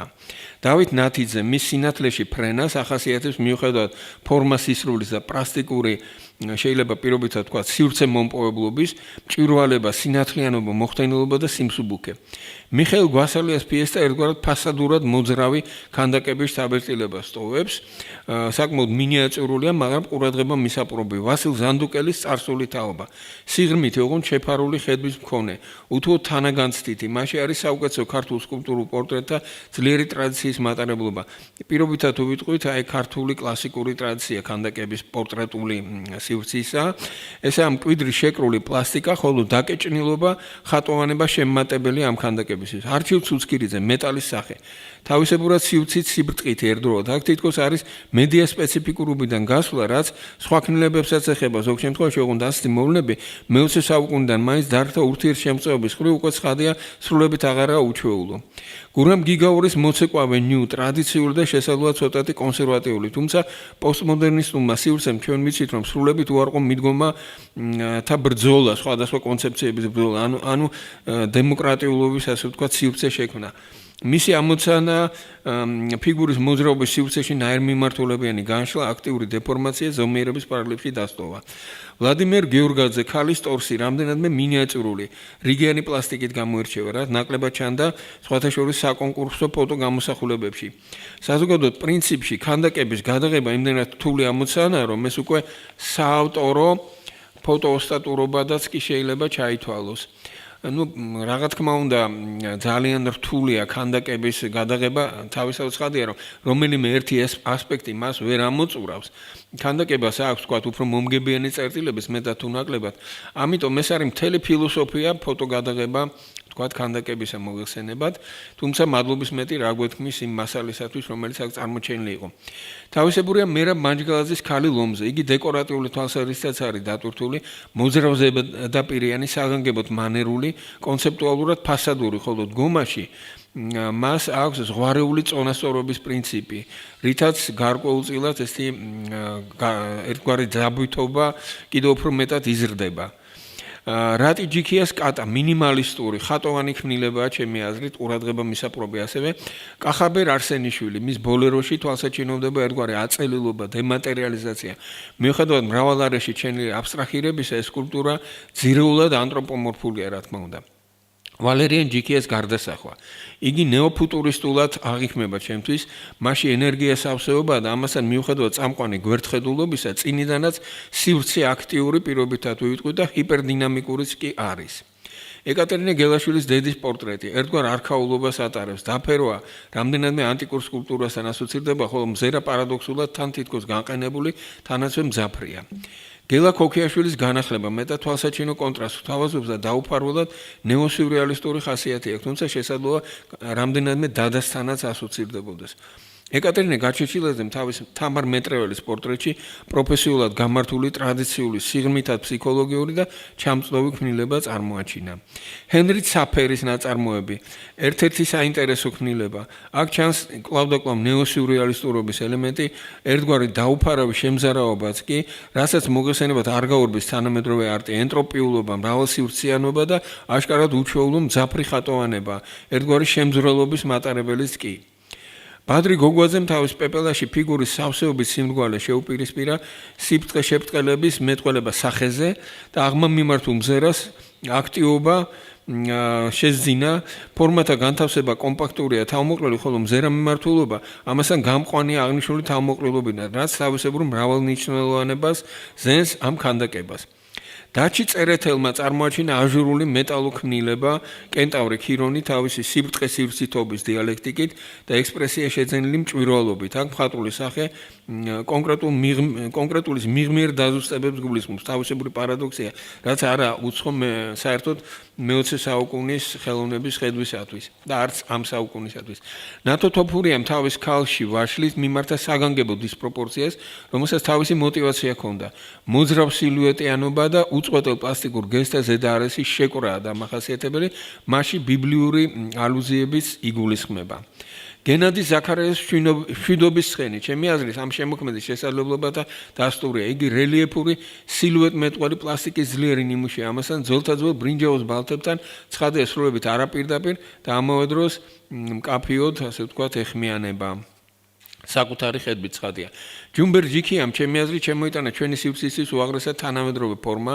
თავისთავად თანამედროვეობა რა თქმა უნდა აუცილებლად არის ხაზგასასმელი ამ შემთხვევაში, მაგრამ პოზიტიური არის ბევრი თვალსაზრისით ეს ქანდაკება. მან კონცენტრულად შემოიკრიბა, შექმნა ძალუმად დატვირთული რთულ სილუეტიანი, მაგრამ ლოგიკურად წყობრი, ძალიან დინამიური, ღიაობითი ფორმები, ინტენსიურად სივრცეტევადი და წახნაგთა სამბეჭდავის სიმძაფრით გამორჩეულიც. ამ შემთხვევაშიც აი სივრცეში უფრო მეტად იქნებოდა აღსაქმელი ეს ყველაფერი. მოგესენებათ აქ სიმებიც არის, ეს ტრადიცია რა თქმა უნდა მე-20 საუკუნის ქანდაკებაში არსებობს, მაგრამ ამ შემთხვევაში როგორც მაღალი რანგის პროფესიონალმა ეს ჩინებულად ჩართო. ჯონი გოგიბერიშვილის სამყაროს აკვანი ერთიანად ითავსებს სტაბილურ და დაზრულ ფორმებს, რაც შინა კონტრასტულ მრავლისმეტყველებას ქმნის. ავთანდილ მჭედრიშვილის დეკორატიული მოტივი თავის სივრცე მოძრავი ტრაექტორიებით სანახევროდ არქიტექტურა წინაყარულობის შემცველია პირობითა თუ ვიტყვით. გიორგი ჭანკოტაძის მერაბ ბერძენიშვილის პორტრეტი, ზედაპირის გაცხობელ ხატულება, რაც სხვა შორის მერაბს ძალიან უყვარდა თავად და თავისებური პათოსიანობის მატარებელიც არის ეს ქანდაკება მისი ხასიათის გამოხატვას ცდილობს ავტორი. ლევან სალუქვაძე პირველ ყოვლისა აქ ჩანს არქიტექტორის ხედვა. იგი ანტიგრავიტაციულ ერთგვარად აფრის ასოციაციის აღმძრელ ზემიმართულ სივრცის კონსტრუქციას აყალიბებს, რომლის საყრდენი მომცროა, ჰაეროვანი, მაგრამ ამავე დროს მდგრადი. თან ეს კონტრასტი მუშაობს, თან დინამიურია, თან დასრულებული, ხოლო ერთი ამ სრულმასშტაბიანი ზედა არე გამსაზღვრელია, რა თქმა უნდა, წამყვანი და დამაგვირგვინებელი. ლაშა ხოვდაშნელი, ასევე სივრცეერი, ფორმა პერფექტული გეომეტრიზირებული სტრუქტურები, კიდევ სხვა წაღნახთა შემომტანი.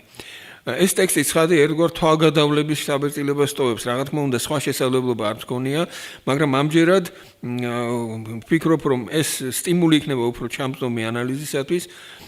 დაბოლოს დავძენ, რომ აუცილებლად გასაანალიზებელია ჩვენში ქანდაკებათა ადგილმდებარეობის, ფუნქციების პრობლემები, დაუშვათ საგამოფენო სივრცეში, თქვა საპარკო ქანდაკებაში და რა თქმა უნდა ინტერიერში, რომელიც აუცილებლად არ უნდა იყოს, რა თქმა უნდა, კერძო პრივატული ინტერიერი, არამედ შეიძლება ინტერიერები სხვადასხვაგვარად გათამაშდეს. აქ ძალიან დიდი შესაძლებლობებია და ამაზე მსჯელობა რა თქმა უნდა გაგრძელდება.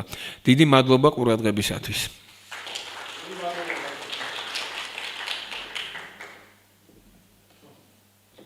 ძალიან დიდი მადლობა ბატონო სამსონ. აი პირდაპირ უღრმესი მადლობა იმისთვის, რომ მცირე დროში მოახდინეთ ამდენი მოქანდაკის ძალიან ფორმულებივით, ძალიან ზუსტი აქცენტებით შეფასება. უღრმესი მადლობა.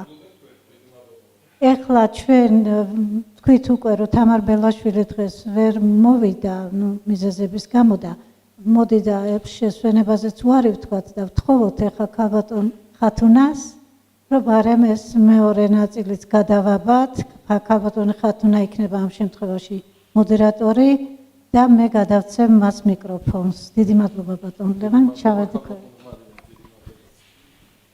კი ბატონო. მადლობა.